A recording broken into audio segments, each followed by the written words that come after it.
All right, welcome to week 83, count it, week 83 of Shark Sports Radio.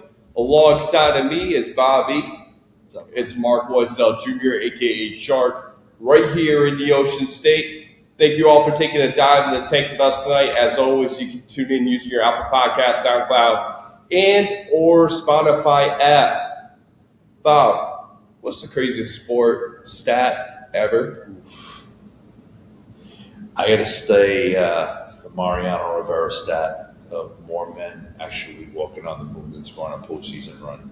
Just to say that is it's fucking nuts.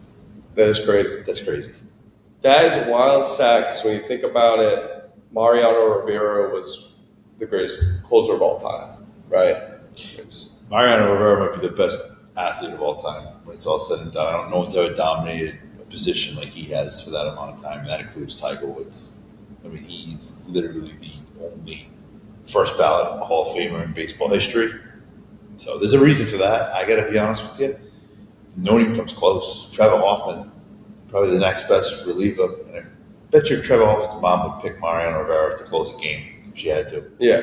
No, I agree. I think Mariano Rivera is the best closer of all time, but to say he's the best athlete of all time?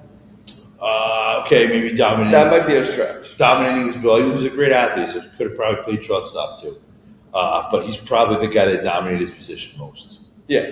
I mean, think about it, though. Michael Jordan. Yeah, Jordan's good competition. Bo Jackson. Yeah, Bo Jackson. Yeah, again. Deion Sanders. Very good athletes. Dominating their position, though. People say LeBron, Jordan, you can make an argument. Bo's not even in the conversation, the greatest ever because of injuries. I don't think anybody's competing with Mariano. Yeah, I mean, from his position-wise, he's probably let's do it. The elite amongst the elite. There's people that say Gretzky, or there's people that say Ruth and Bonds, Jordan, LeBron. There's just Mariano. He's the only one on that island. As far as closure goes? As far as, baseball. Yeah, as far as closure goes. Yeah. He dominated his position in sports more than anybody. Yeah, but when I think of Michael... Like Michael played the two guard, LeBron was more Magic Johnson, right? So I think there's like obviously an argument to be made, in all of baseball. But when you look at where Shohei Ohtani's going, the way Mike Trout's going, Mike Trout is arguably one of the best hitters of all time. Arguably, I mean he's had like above 300 batting average years. I think you're making my case when you say the word arguably. When you got to argue it, or you can't argue it, it doesn't matter who's right or wrong. If there's an argument to be made, there's nobody in Mariano's category. Not even in the same sentence. Not in the same ballpark. By the way, you mentioned Trout. You mentioned Ohtani. Ohtani's stats to Babe Ruth to this point in their career for both wins and losses as a pitcher and home runs and batting average is almost identical. Yeah. Which is insane when you look at the stats. I mean, you're talking about the 20s, right? And now translating into the 2020s. I mean, that's incredible. And that's almost 100 years, right? So that's absolutely ridiculous. A stat that came to my eyes last night, I was doing some research on this because, preparing for the show. I find this absolutely insane. So, the best free throw percentage of all time in basketball, NBA history, is Steph Curry. Steph Curry has 91%. Do you know who the worst free throw percentage shooter in all of NBA history is? Oh, I think I do. Wilt Chamberlain? No. It's Ben Wallace. What's his percentage? Ben Wallace is 41%. Okay. All right, so 41%, the worst free throw shooter in all of NBA history. The best free throw shooter in NBA history is Steph Curry at 91. Guess how many free throws it would take in order for Ben Wallace to be at 91%? To be at 91%, meaning consecutively hit? 3,000. 5,000. Well, you're right, because he's probably missed so many. Let's say 15,000. 15,000 on the dot. 15,000 free throws, right? And he played probably till he was, 38 years old? Wow. So he would have to extend his career probably to anywhere from 12 to 15 years in order to remotely be in the 80 to 90 percentile. And he's also going to be perfect. He's got to be They perfect. just said it's not happening. The other cool free throw stat I saw was, I believe, Shaq missed 5,317 free throws. And there's only been 31 players that haven't made that many free throws, and he's one of them as well. Yeah, Shaq was one of the worst free throws. But he's also in the top 31. He's went to the line so much, so that's kind of unique. That's impressive. And I think he's at 52.7 career percentage. Yeah. Big Book was like 51. So Ben Simmons is Yeah. just he's in the league of his own the other way. He's sitting in the background. Yeah. And also, Rudy Gobert, I looked at this last night, shot the stats means for this one. So true field goal percentage, when you're talking about threes, when you're talking about twos, when you're talking about free throw percentage, there's a whole bunch of math equation mixed in. Rudy Gobert has the best true shooting percentage of all time at 67.2. Wow. Guess where Steph Curry ranks amongst those players? So Rudy's the best, right? Yes. He's got to be up there. I got to get him 2. He's at 9. He's at 9. The first shooter for true shooting percentage is at 9, at 62%. Wow. So Was Mark Price on that top 9? Mark Price is in the mix, yeah. But when you look at that and you think of like the greatest shooters of all time, Ray Allen, Michael Redd, Price, Reggie Miller, like that to me, is insane. But he's efficient in the paint. Well, that's the thing. And when I think of all those guys, my first thought is threes. And a great three-point shooter still well into 40%. Right. So right.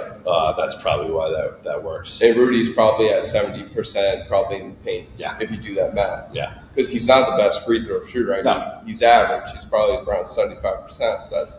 That's ridiculous to me, that stat. Well, the fact that he's so low on his free throws, too, and he's that high. Yeah. It's a ridiculous stat. I'll tell you another crazy stat. Matter of fact, I think every one of Barry Bonds' stats is probably not believable, but in 2004, he had 373 qualified at-bats. He was on base 376 times. Oh, my God. I don't know the exact stat on that. I mean, just that alone is crazy, but I think he still led the league in OBP if he never got a hit that year. Yeah. And I believe there was 7 guys in the National League that got 200 hits. 200 hits. Yeah, and he would have led the league in OBP that year. That's not remotely close. No, he's a video game. Yeah. He's better than a video game. People don't realize how good he was prior to steroids. Everybody thinks, the steroid era. Like, go look at his stats before he took steroids. He could have been the greatest player of all time if it wasn't for these schmucks in the Hall of Fame. Yeah, that's the fact that he's not in is a disgrace. There's certain guys that are just Hall of Famers with or without the rumors.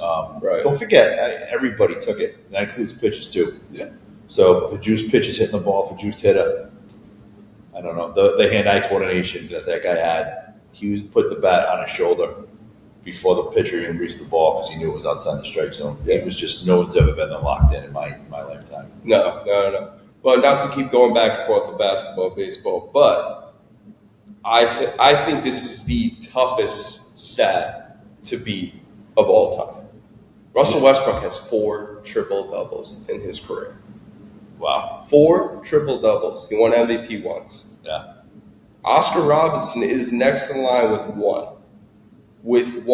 How good was Oscar Robertson? He was arguably top 3 point guards of all time. From stats-wise, whether that's rebounding, steals, points, field goal percentage, free throw percentage. Like, he was a guy, and he didn't turn over the ball a lot. And so that's, like, astonishing to me when you look at Russell Westbrook's career in general. Yeah. How great of a start he had. And how slow of a career he's having now, that progression is just insane to me. And that you tack in the 4 triple-doubles in all seasons, that's crazy. That's a crazy stat. I'll tell you why. This one, I don't know if it's for a stat or more of a timeline. 2 of the hockey greats, Gordie Howe, Bobby Orr. Here's how it goes. It's a breakdown. Gordie Howe joins the NHL. Bobby Orr's born. Right. Bobby Orr's then drafted. Bobby Orr wins a bunch of trophies. Bobby Orr wins a couple Stanley Cups. Bobby Orr retires. Bobby Orr gets inducted to the Hall of Fame. And then Gordie Howe retires from the NHL. Talk about bookmarks. Yeah, that is crazy. He is in the NHL, and Bobby is born. Goes on to be Bobby Orr. Then is retired long enough to be inducted to the Hall of Fame. And Gordie Howe has played that whole time. That's wild. Yeah. That might be the most iconic, ironic stat. And it's like, it wouldn't be if it was just two guys. No. But it's Gordie Howe and Bobby Orr. Right. I mean, a lot of people have him 2-3 behind Gretzky. I don't, but no, they're in the Mount Rushmore. Right. So that's that to me is an absolute crazy stat. So the Jerry Rice receiving yards, the touchdowns, the receptions, how hard of a records that is to break. That's a hard record to break. Tyreek Hill's 30 years old, right? Yeah. For the next 12 years, I did the math last night. For the next 12 years, he would need 1,069 receiving yards, he would need 10 touchdowns, and he would need 70 receptions for the next 12 years in order to come close to Jerry Rice. Yeah, people don't remember how good Jerry Rice was, and Tyreek Hill's not playing another 12 years no matter what he does. No. That's crazy. He's already talking retire. Well, it's funny. This is a crazy stat, too, when you're talking about Jerry Rice. Jerry Rice, I believe, at the age of 40, is the all-time receiving leader with something like 2,500 yards after 40. Do you know who number 2 is on that list? Larry Fitzgerald. Over 40 receiving yards in the NFL. So at the age of 40, how many receiving yards they've actually got after they hit that date? Jerry Rice is one of 2,500. Number 2.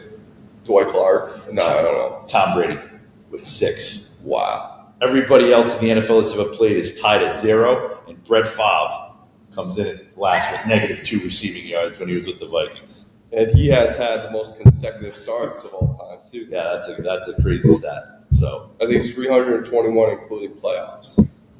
Yeah. Consecutive starts. And that I think the closest after that is Phillip Rivers. Maybe. Eli Manning's got to be up there. Eli Manning's up there, but I think Phillip Rivers is right there. So that, to me, is one that actually might be broken because of the way they protect quarterbacks nowadays and how long people play. The testament to Favre was, he was pretty much drugged up every game, but he he played in an era where he got tattooed. So his neck injury is back. Couldn't stand. I saw a funny Steelers stat in 1974.